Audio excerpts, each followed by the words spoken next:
નમસ્કાર મિત્રો, ગયા લેક્ચરની અંદર આપણે 12 સાયન્સમાં પ્રકરણ 3 ની અંદર નર પ્રજનન તંત્રનો અભ્યાસ કર્યો હતો. આજે આપણે એના પછી માદા પ્રજનન તંત્રની રચના એનો અભ્યાસ કરીએ. માદા પ્રજનન તંત્ર.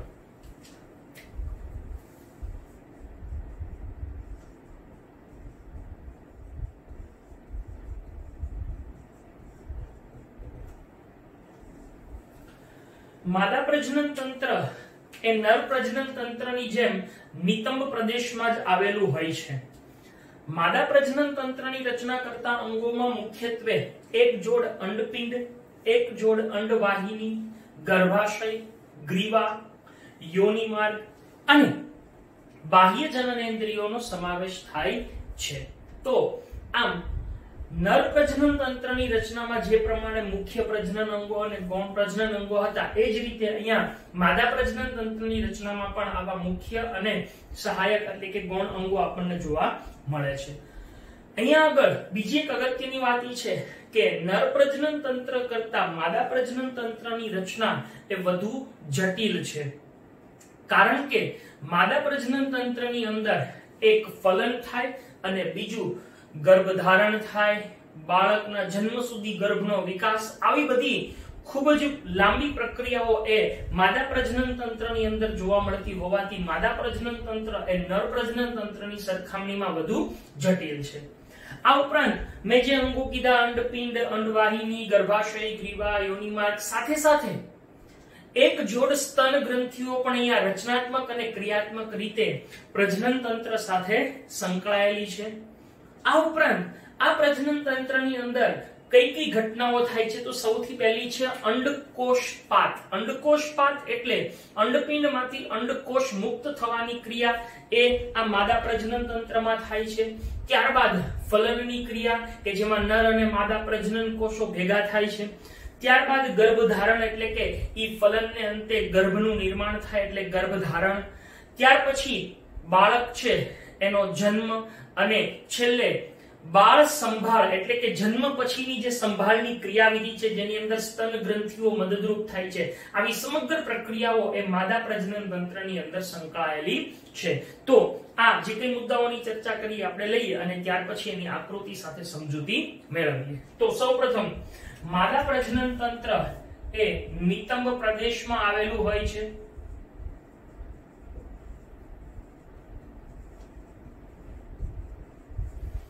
બીજું, અહીંયા આગળ મુખ્ય પ્રજનન તંત્રની રચનામાં એક જોડ અંડપિંડ, એક જોડ અંડવાહિની,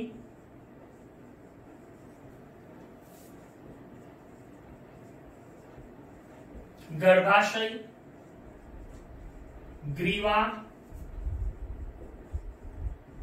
યોનિમાર્ગ અને બાહ્ય જનનાંગો નો સમાવેશ થાય છે. આ ઉપરાંત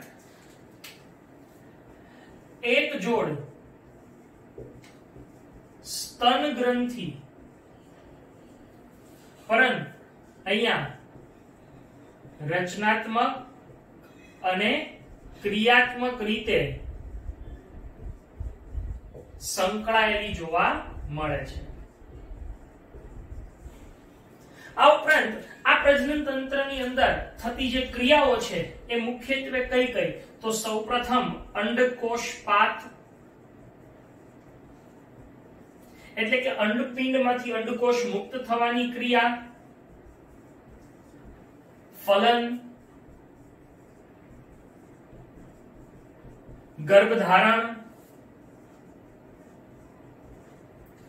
બાળકનો જન્મ અને બાળ સંભાળ ની ક્રિયા સાથે સંકળાયેલ છે.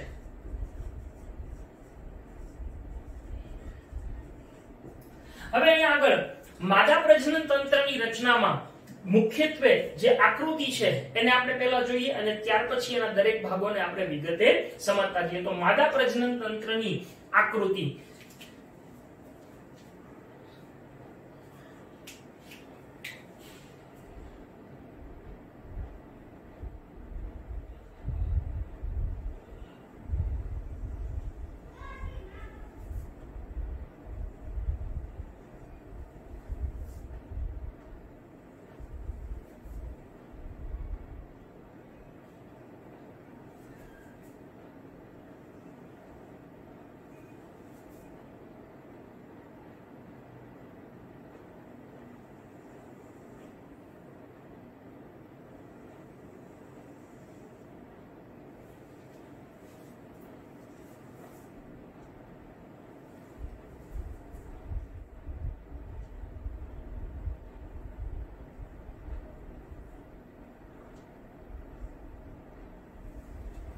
અહીંયા આગળ સૌપ્રથમ જે રચના દોરું છું એ મુખ્યત્વે આવી આંગળી જેવી પ્રવર્ધમય રચનાઓ છે જેને ફિમ્બ્રી તરીકે ઓળખવામાં આવે છે।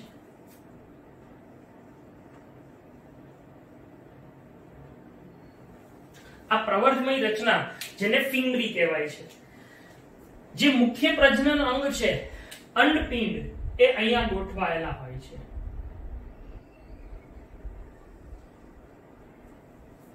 આ અંડપિંડ એ અહીંયા આગળ ગોઠવાયેલા હોય છે।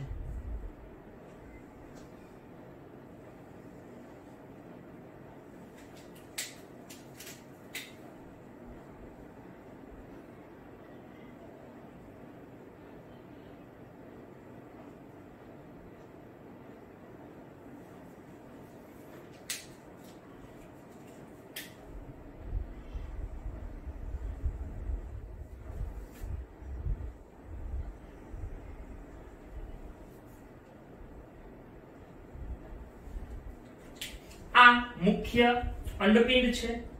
હવે જે ભાગ છે અંદરનો એ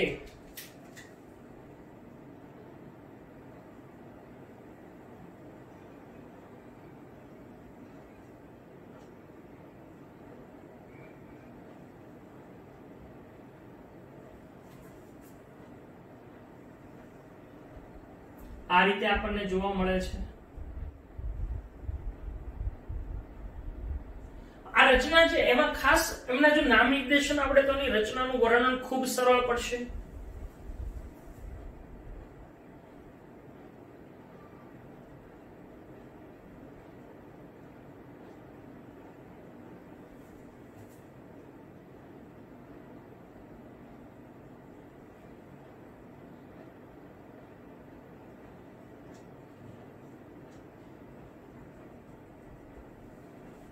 બરાબર, હવે અહીંયા આગળ આ રીતે એની રચના આપણને જોવા મળે છે।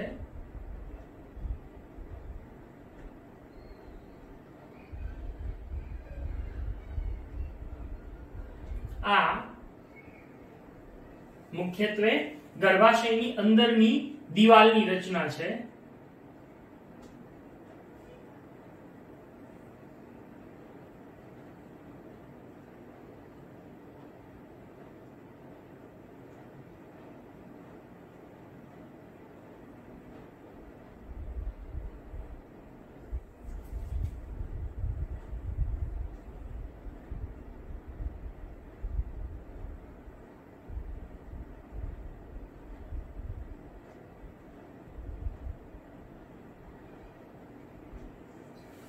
આ રીતે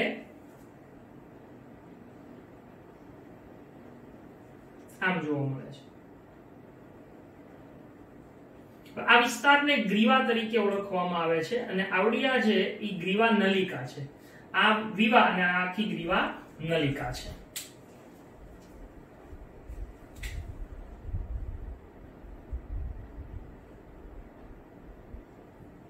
આ યોની છે।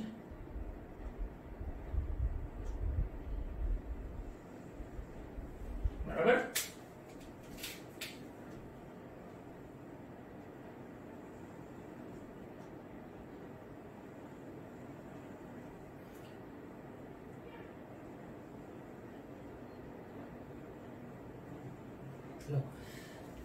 આ થઈ ગયું માદા પ્રજનન તંત્રની આકૃતિ।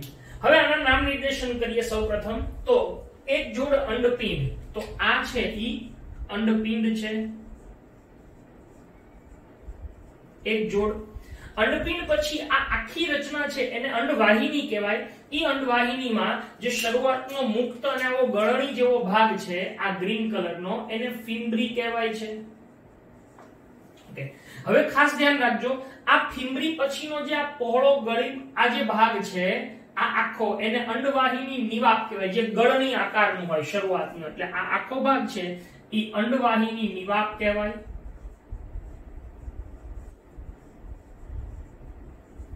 એનો શરૂઆતનો જે આ ભાગ છે એને તુંબિકા કહેવાય અને આ જે સાંકડો નલીમય ભાગ છે એને ઇથમસ તરીકે ઓળખવામાં આવે અને આ ત્રણેય ભેગા મળે ત્યારે એને સંયુક્ત રીતે આપણે અંડવાહિની તરીકે ઓળખીએ છીએ.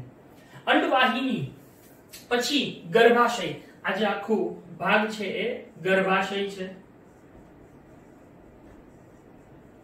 ઓકે, ગર્ભાશયનો આગળનું આ સાંકડું મુખ એને ગ્રીવા કહેવાય છે. આને ગ્રીવા નલિકા કહેવાય છે. અને આ એ યોની છે. આ ગર્ભાશયનો ઉપરી ભાગ છે.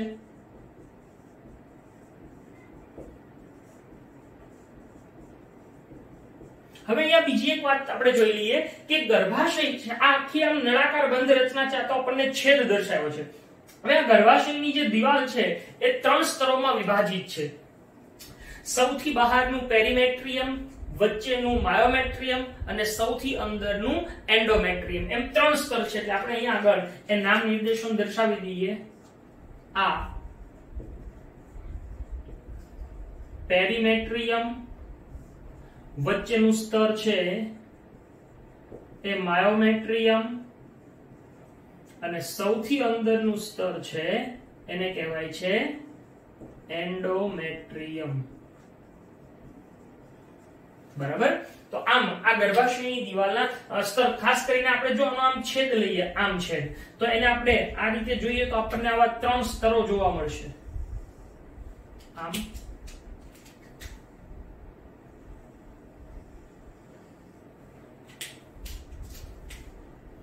અને આ સૌથી અંદરનું. તો આપણે આ એન્ડોમેટ્રિયમ, આ માયોમેટ્રિયમ અને આ પેરીમેટ્રિયમ એ રીતે આપણે જોઈ શકીએ. હવે અહીંયા આગળ આ દરેક ભાગો છે એની આપણે દરેકની સમજૂતી મેળવવાની છે. તો શરૂઆત આપણે કરવાની છે અહીંયાથી. ખરેખર આ ભાગથી શરૂ કરી અને આપણે વર્ણન કરીએ ત્યારે અંડપિંડથી શરૂ કરી અને આ ભાગે થઈ અને આ માર્ગ સુધી વર્ણન કરવાનું છે. એટલે વર્ણન છે એની શરૂઆત આપણે અંડપિંડથી કરવાની છે. તો અંડપિંડ એનાથી આપણે શરૂઆત કરીએ.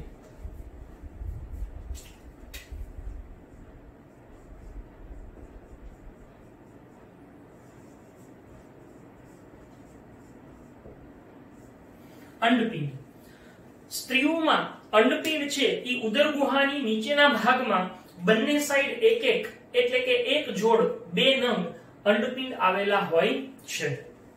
આ અંડપિંડ એ મુખ્યત્વે નિતંબની અંદર, ખાસ કરીને નિતંબ અને ગર્ભાશયની સાથે એક ચોક્કસ પ્રકારના બંધથી જોડાયેલા હોય છે જેને અસ્થિબંધ કહેવાય છે. આવું પણ આપણને પ્રશ્ન પૂછી શકે. તો નિતંબ પ્રદેશને નિતંબની અને ગર્ભાશયની સાથે અસ્થિબંધ વડે જોડાયેલા હોય છે. આ અંડપિંડ એની લંબાઈ 2 થી 4 સેન્ટીમીટર જેટલી હોય છે. આ લંબાઈ એ 2 થી 4 સેન્ટીમીટર જેટલી હોય છે. આ અંડપિંડ છે એ મુખ્યત્વે શું કાર્ય કરે છે? તો કે સૌથી પહેલું અંડપિંડ એ માદા જનન કોષો એટલે કે અંડકોષો અને બીજું કે અંડપિંડીય અંતઃસ્ત્રાવો, જે ખાસ પ્રકારના સ્ટીરોઇડલ અંતઃસ્ત્રાવો છે, એસ્ટ્રોજન, પ્રોજેસ્ટેરોન જેવા જાતીય અંતઃસ્ત્રાવો, એના નિર્માણ સાથે સંકળાયેલા છે.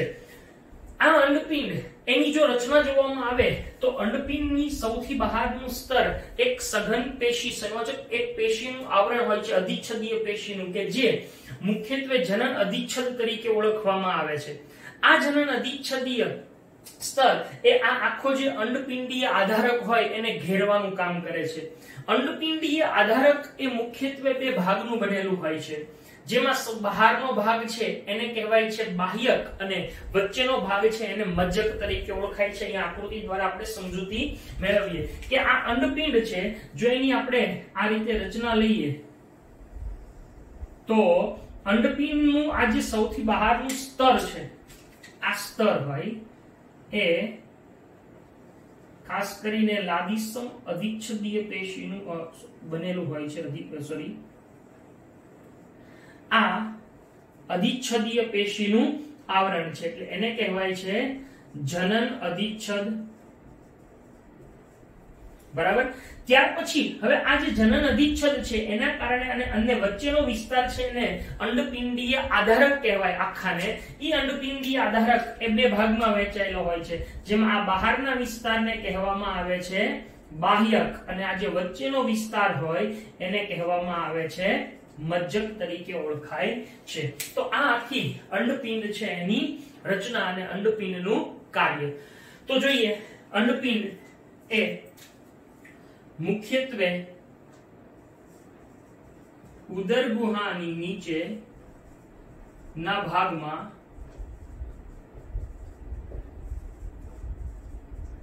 બંને તરફ એક એક એમ બે આવેલા હોય છે. ઓકે, આ અંડપિંડ છે એ મુખ્યત્વે એની લંબાઈ કેટલી જોવા મળે છે? 2 થી 4 સેન્ટીમીટર જોવા મળે છે.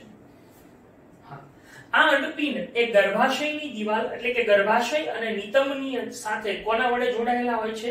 અસ્થિબંધ વડે.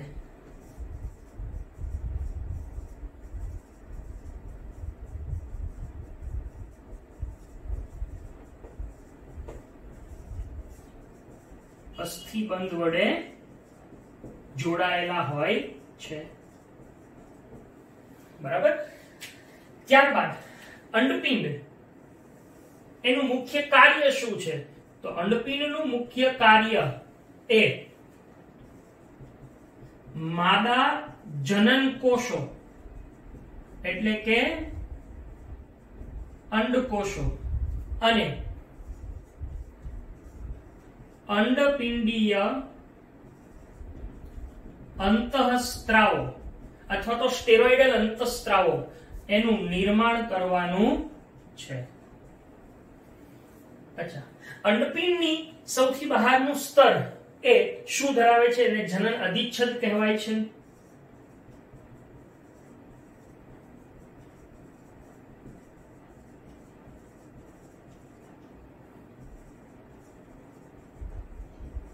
આ જનન અધિચ્છદ એ શું કરે છે? તો કે અંડપિંડીય આધારકને આવરી લે છે. આ અંડપિંડીય આધારક એ મુખ્યત્વે 2 ભાગમાં વહેંચાયેલું હોય છે.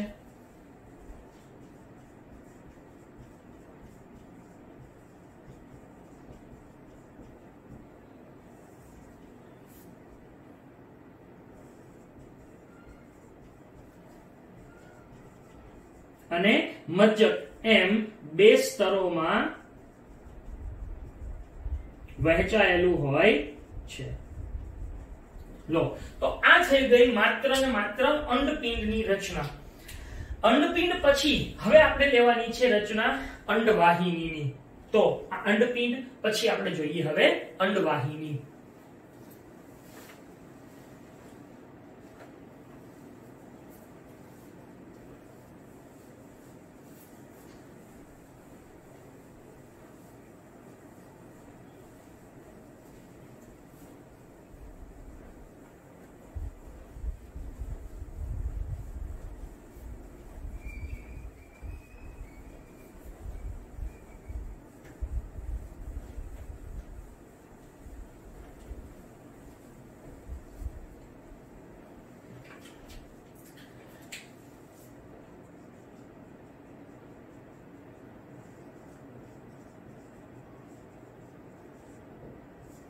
અંડવાહિની મુખ્યત્વે અંડવાહિની એટલે કે અંડનળી જેને ઓવિડક્ટ કહેવાય છે, ગર્ભાશય નળી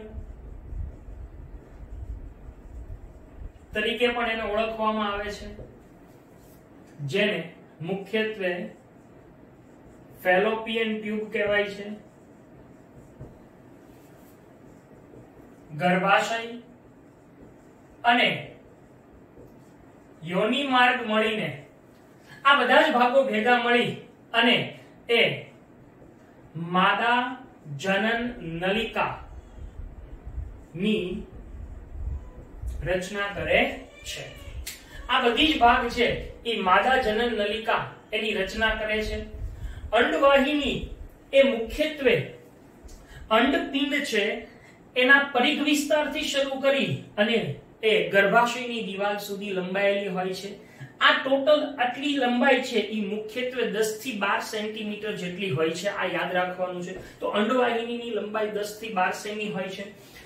આ અંડવાહિની એનો શરૂઆતનો મુક્ત અને ગળણીમય ભાગ છે એને અંડવાહિની નિવાપ કહેવાય છે. જો આપણે એની રચના જોઈએ ખાસ કરીને તો એવું સમજીએ કે આ અંડપિંડ છે, આ અંડવાહિની છે, તો એનો આવી રીતે જે છેડો છે શરૂઆતનો આ ગળણી જેવો, એ ગળણી જેવા ભાગને અંડવાહિની નિવાપ તરીકે ઓળખાય છે. આ અંડવાહિની નિવાપ એનો શરૂઆતનો મુક્ત પ્રવર્ધમય આંગળી જેવા પ્રવર્ધમય ભાગને ફિમ્બરી તરીકે ઓળખવામાં આવે છે. અચ્છા, આ ફિમ્બરી શું કરે છે કે જ્યારે આમાંથી અંડકોષ પાત થાય એટલે કે અંડપિંડમાંથી અંડકોષ મુક્ત થાય, ઈ અંડકોષ આ ફિમ્બરી મારફતે અંડવાહિનીમાં દાખલ થાય છે, એટલે કે અંડકોષને મેળવવાનું કાર્ય કરે છે. ફિમ્બરી એ આગળ વધી અને પહોળા વિસ્તારમાં વહેંચાય છે અથવા ખુલે છે, જેને તુંબિકા તરીકે ઓળખવામાં આવે છે. આ તુંબિકા એ આગળ વધી અને સાંકડી નલિકામય રચનામાં ફેરવાય છે, જેને ઇથમસ કહેવાય છે. અને આ ઇથમસ છે એ મુખ્યત્વે ગર્ભાશયની અંદર ખુલે છે, જે ગર્ભાશય સાથે જોડાય અને ગર્ભાશયમાં ખુલે છે. તો આમ અંડવાહિનીની રચના એ આવી આપણને જોવા મળે છે. આ અંડવાહિનીની અંદર મુખ્યત્વે કાર્ય થાય છે ફલનનું કાર્ય. ખાસ કરીને ફલનનું કાર્ય એ ક્યાં થશે એની આપણે ફલનની અંદર ચર્ચા કરશું, પણ માત્ર અહીંયા ઉલ્લેખ કરું છું કે ફલનની ક્રિયા અહીંયા અંડવાહિનીમાં થાય છે. તો આ અંડવાહિનીની રચના છે. અંડવાહિની એ મુખ્યત્વે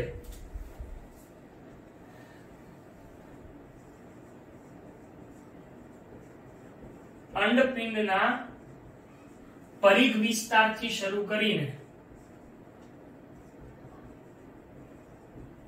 ગર્ભાશય સુધી લંબાયેલી હોય છે, જેની લંબાઈ 10 થી 12 સેમી જેટલી જોવા મળે છે. અહીંયા આગળ અંડવાહિની છે એનો શરૂઆતનો મુક્ત ગળણી જેવો ભાગ એને શું કહેવામાં આવે છે? અંડવાહિની નિવાપ કહે છે.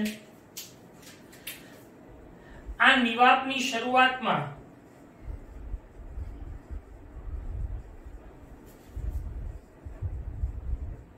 આંગળી જેવા પ્રવર્ધો જોવા મળે છે, જેને ફિમ્બરી કહે છે, જે અંડકોષને મેળવી અને અંડવાહિનીમાં વહન કરાવે છે. ફિમ્બરી પછીનો ભાગ પહોળો વિસ્તાર શેની તરીકે ઓળખાય છે? તો કે એને તુંબિકા કહેવાય છે. અને તુંબિકા પછીનો જે સાંકડી નલિકામય રચના બને છે એને શું કહેવામાં આવે છે? ઇથમસ તરીકે ઓળખવામાં આવે છે. બરાબર? તો આ સાંકડી નળીને ઇથમસ કહે છે. અને આ ઇથમસ છે એ ગર્ભાશય સાથે જોડાય છે. બીજું એક વાત, અંડવાહિની છે એનું મુખ્ય કાર્ય શું છે? તો કે અંડવાહિનીનું કાર્ય એ અંડકોષનું વહન કરે છે અને બીજું એમાં ફલનની ક્રિયા થાય છે. બરાબર? તો આ રીતે અંડવાહિનીની રચના છે અહીંયા પૂરી થાય છે. ઓકે, અંડવાહિની પછીની વાત આપણે ભણવાની છે એ ગર્ભાશય, ગ્રીવા અને યોનિ માર્ગે બધી વસ્તુઓ એક સાથે આપણે લઈએ છીએ. તો હવે આપણે જોઈએ છીએ એ ગર્ભાશય. ગર્ભાશયની રચના.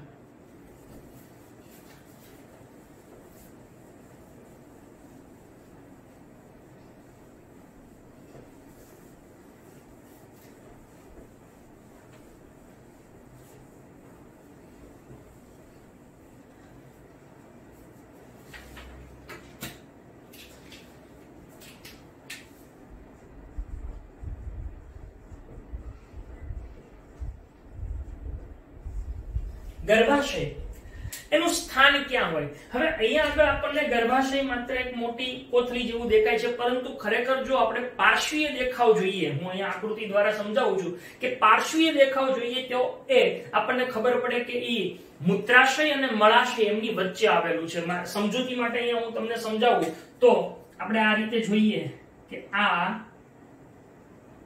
મૂત્રાશય છે. ફોર એક્ઝામ્પલ આ મૂત્રાશય, અહીંયા આગળ આ રીતે ગર્ભાશય છે અને અહીંયા આગળ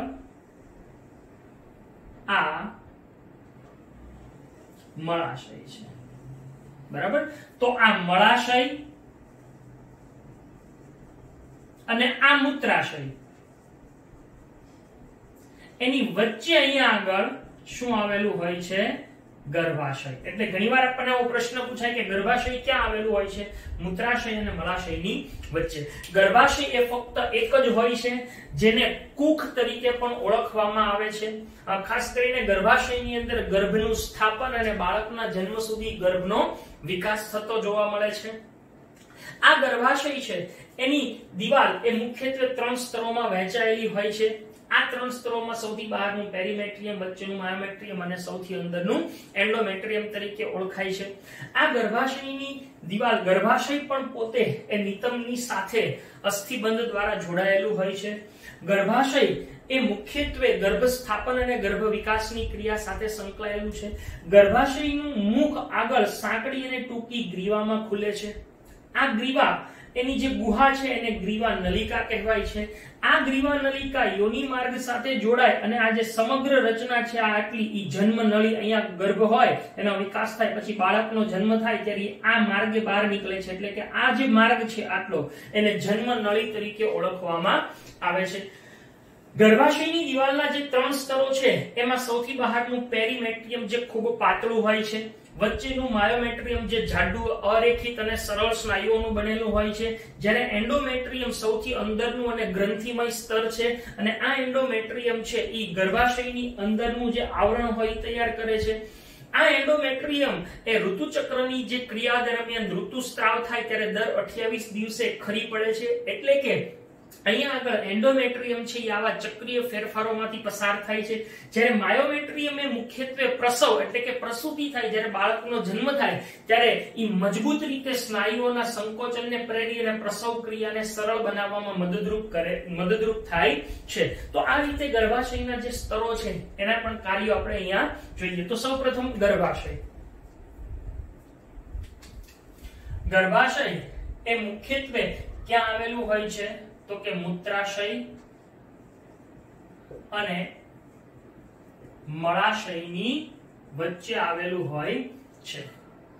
ગર્ભાશય એ ફક્ત એક જ હોય છે જેને કુખ પણ કહેવામાં આવે છે. બીજી એક અગત્યની વાત કે એનો આકાર છે ઈ ઊંધા નાસપતિ જેવો છે. ગર્ભાશય એ મુખ્યત્વે શું કાર્ય કરે છે? તો કે ગર્ભાશય છે એમાં ગર્ભનું સ્થાપન અને બાળકના જન્મ સુધી ગર્ભનો વિકાસ, આવી ક્રિયા એ ગર્ભાશયમાં થતી જોવા મળે છે. નેક્સ્ટ, ગર્ભાશયનું મુખ એ સાંકડી અને ટૂંકી ગ્રીવામાં ખુલે છે. હવે ગ્રીવા, આ ગ્રીવાની જે ગુહા છે એને ગ્રીવા નળી અથવા નલિકા તરીકે ઓળખવામાં આવે છે. આ ગ્રીવા નલિકા અને યોનિ માર્ગ એ ભેગા થઈ અને એ શું બનાવે છે? જન્મ નલિકા અથવા જન્મ નળી બનાવે છે. બીજું, જે ગર્ભાશયની દિવાલના 3 સ્તરો છે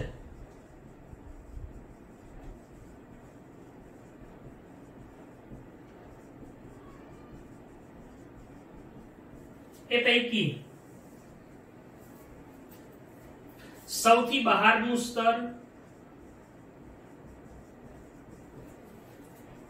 વચ્ચેનું સ્તર અને સૌથી અંદરનું સ્તર. તો સૌથી બહારના સ્તરને આપણે કહીએ છીએ પેરીમેટ્રિયમ, વચ્ચેનાને કહીએ છીએ માયોમેટ્રિયમ અને સૌથી અંદરના સ્તરને કહીએ છીએ એન્ડોમેટ્રિયમ. ઓકે, આ પેરીમેટ્રિયમ એ કેવું સ્તર છે? પાતળું સ્તર છે. માયોમેટ્રિયમ એ જાડું અને અરેખિત કે સરળ સ્નાયુનું બનેલું છે અને આ છે ઈ ગ્રંથિલ સ્તર છે. ઓકે, હવે ખાસ કરીને જે માયોમેટ્રિયમ છે અને એન્ડોમેટ્રિયમ છે એનું કાર્ય શું છે? તો કે એન્ડોમેટ્રિયમ ગ્રંથિલ છે અને ગર્ભાશયની દિવાલનું અસ્તર બનાવે છે.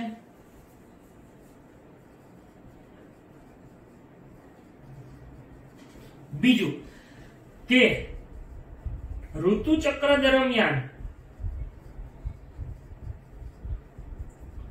ઋતુસ્ત્રાવ સમયે એટલે કે દર 28 દિવસે એ ખરી પડે છે. એટલે કે આમ આવા ફેરફારોમાંથી પસાર થાય છે. જ્યારે માયોમેટ્રિયમનું મુખ્ય કાર્ય એ પ્રસવ દરમિયાન મજબૂત રીતે સ્નાયુ સંકોચનને પ્રેરે છે. તો આ થઈ ગઈ ગર્ભાશયની ગ્રીવા અને યોનિ માર્ગની વાત. તો આ રીતે માત્ર મુખ્ય અંગોની વાત કરી. હવે આપણે જે જનનેન્દ્રિયો છે, બાહ્ય જનનેન્દ્રિયો કે બાહ્ય જનનાંગો, એની આપણે ચર્ચા કરીએ. તો બાહ્ય જનનાંગો.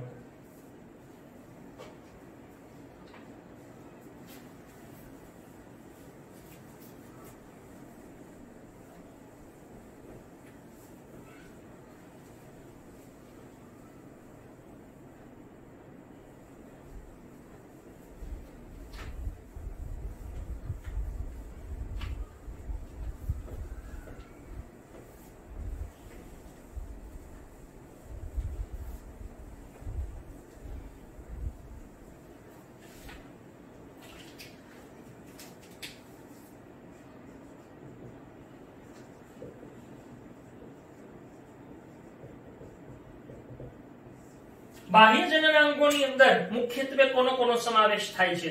તો બાહ્ય જનનાંગોની અંદર મુખ્યત્વે મોન્સ પ્યુબિસ, બીજું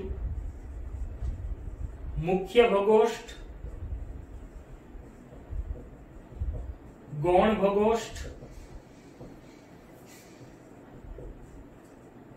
યોનિ પટલ અને ભગ શિશ્નિકા નો સમાવેશ થાય છે.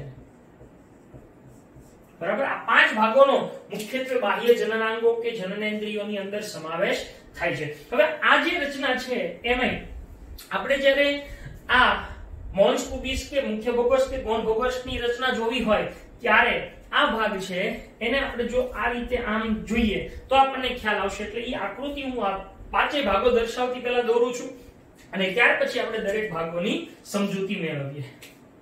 તો જુઓ, ખરેખર આ રીતે અહીંયા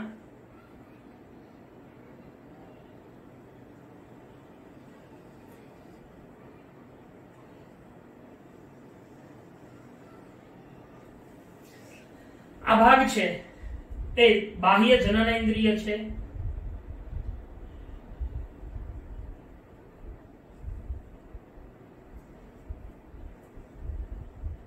આ મુખ્ય ભગોષ્ઠ છે. બરાબર,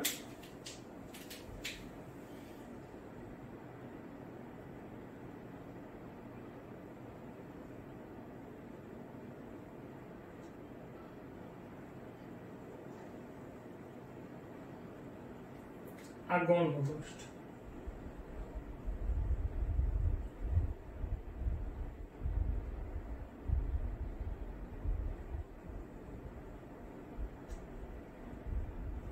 આ ગૌણ ભગોષ્ઠ ની રચના છે.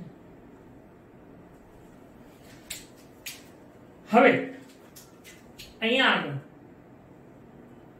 આ જે ભાગ જોવા મળે છે ભગ શિશ્નિકા છે.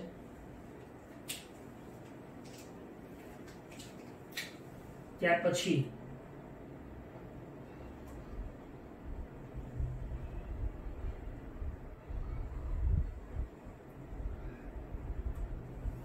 આ રીતનો ભાગ જોવા મળે છે. અહીંયા આગળ મુખ્યત્વે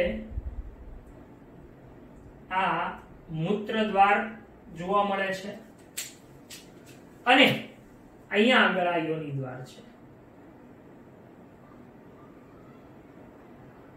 બરાબર.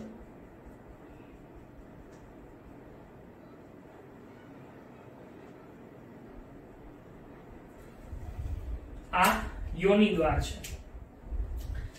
અહીંયા આગળ નીચે એક છિદ્ર છે જેને મળદ્વાર કહીએ છીએ. બરાબર. એટલે જો આ આકૃતિ આપણે જોઈએ તો આ રીતે જોવા મળે છે. હવે અહીંયા આગળ ઉપરના ભાગમાં અહીંયા આગળ પ્યુબિક મોન્સ પ્યુબિસ જોવા મળે છે, ખરેખર એક મેદપેશીનું કોશિકું છે અને આ બધા પ્યુબિક વાળ છે.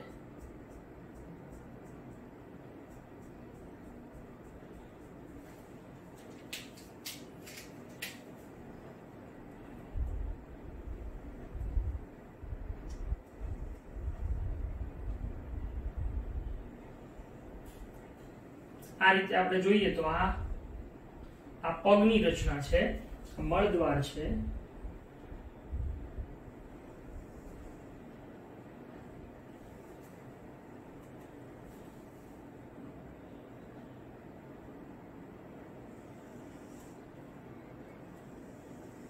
બરાબર. આ રીતે આપણને આખી રચના જોવા મળે. આ બધા પ્યુબિક વાળ છે. તો અહીંયા આગળ આ મેદપેશીનું કોશિકું આપણને જોવા મળે છે.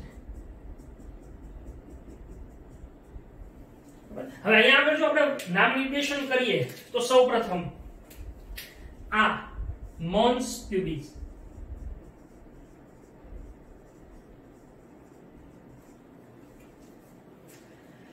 ત્યાર પછી અહીંયા આગળ આ સૌથી બહારનો ભાગ છે એ છે મુખ્ય ભગોષ્ઠ.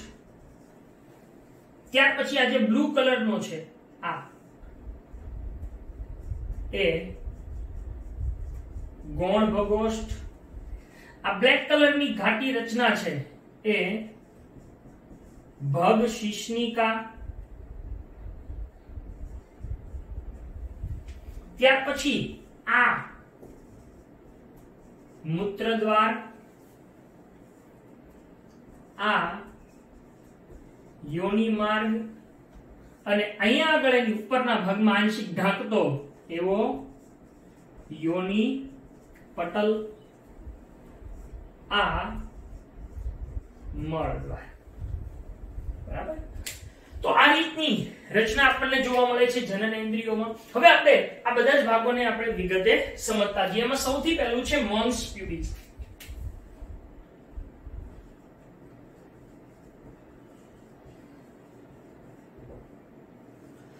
મોન્સ પ્યુબિસ એક ખાસ કરીને એને મેદપેશીનું ઓશિકું તરીકે ઓળખવામાં આવે છે. મેદપેશી યુક્ત આવરણ છે જે ત્વચા દ્વારા ઘેરાયેલા વાળયુક્ત રચના છે જે એક ગાદી જેવું કામ કરે છે. એટલે આમ મોન્સ પ્યુબિસ એ મેદપેશીની ગાદી જેવી રચના છે.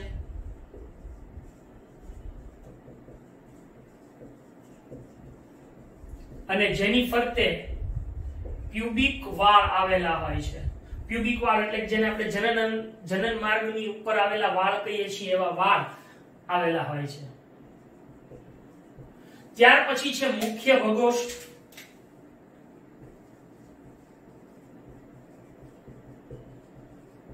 ઓકે, મુખ્ય બગોષ્ઠ છે એ આ રચના છે. મુખ્ય બગોષ્ઠ એ મુખ્યત્વે મોન્સ પ્યુબિસ ની નીચેથી શરૂ કરી અને યોનિ માર્ગને ઘેરી લેતી આખી એક સળંગ રચના છે.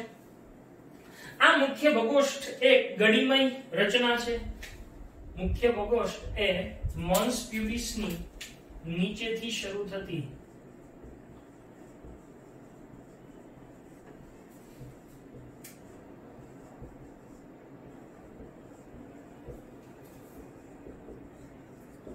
યોનિ માર્ગને ઘેરી લેતી ગડીમય રચના છે. એકદમ જાડી ગડીમય રચના છે. ગૌણ બગોષ્ઠ. ઓકે, ગૌણ બગોષ્ઠ છે એ મુખ્ય બગોષ્ઠની નીચે એ એક જોડ આખી જાડી ગડીમય રચના આવેલી હોય છે જેને ગૌણ બગોષ્ઠ કહેવાય છે.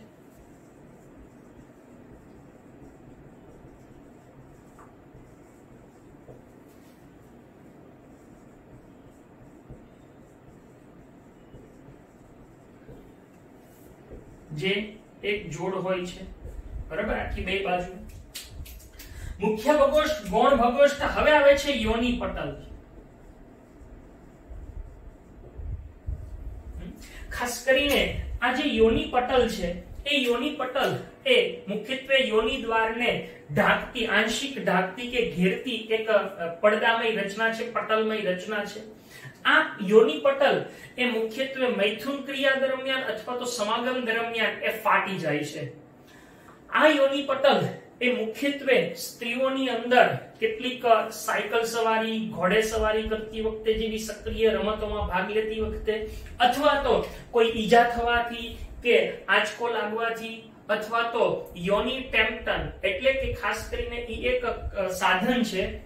આ યોનિ ટેમ્પન જે સાધન છે એ મુખ્યત્વે શું છે તો કે જે ઋતુસ્ત્રાવ દરમિયાન, જે ઋતુચક્ર દરમિયાન ઋતુસ્ત્રાવ હોય એને શોષવાનું સાધન છે.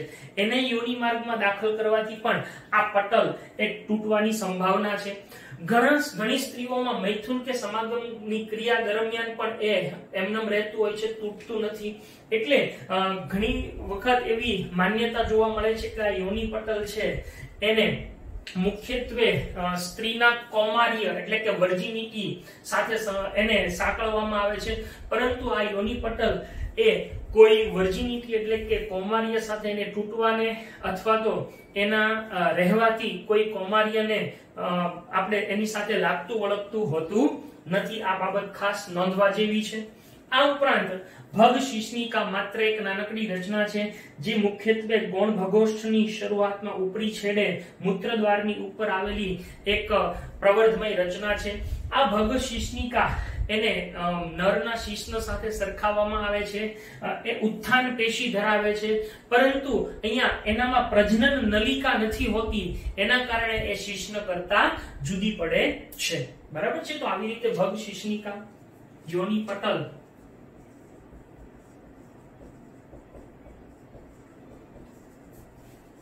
આંશિક ઘેરતી પટલમય રચના છે. બીજું એ મૈથુન કે સમાગમ દરમિયાન એ ફાટી જાય છે. ખાસ કરીને આંચકો લાગવાથી કે ઈજા થવાથી. યોનિ ટેમ્પન એક સાધન છે, થવાથી એ યોનિ ટેમ્પન દાખલ કરવાથી, અથવા ખાસ કરીને મુખ્યત્વે સાયકલ સવારી કે ઘોડે સવારી માં સક્રિય ભાગ લેવાથી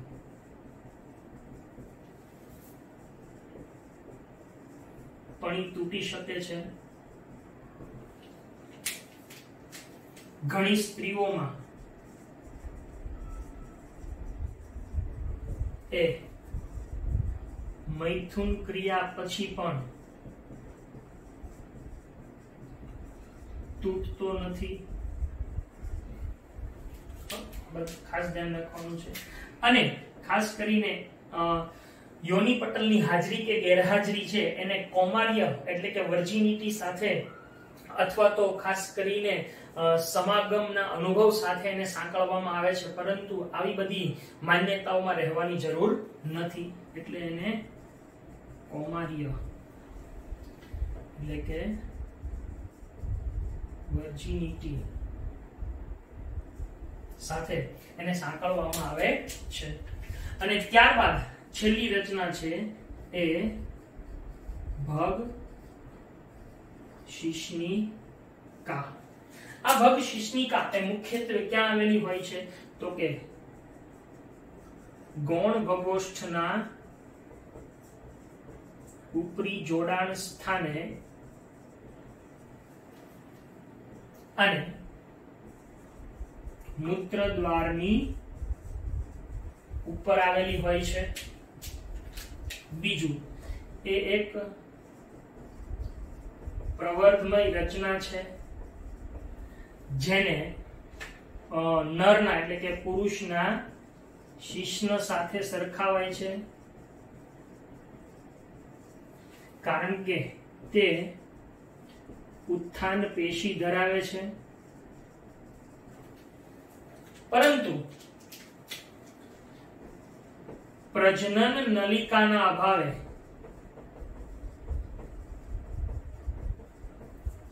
તે શિશ્નથી જુદી પડે છે।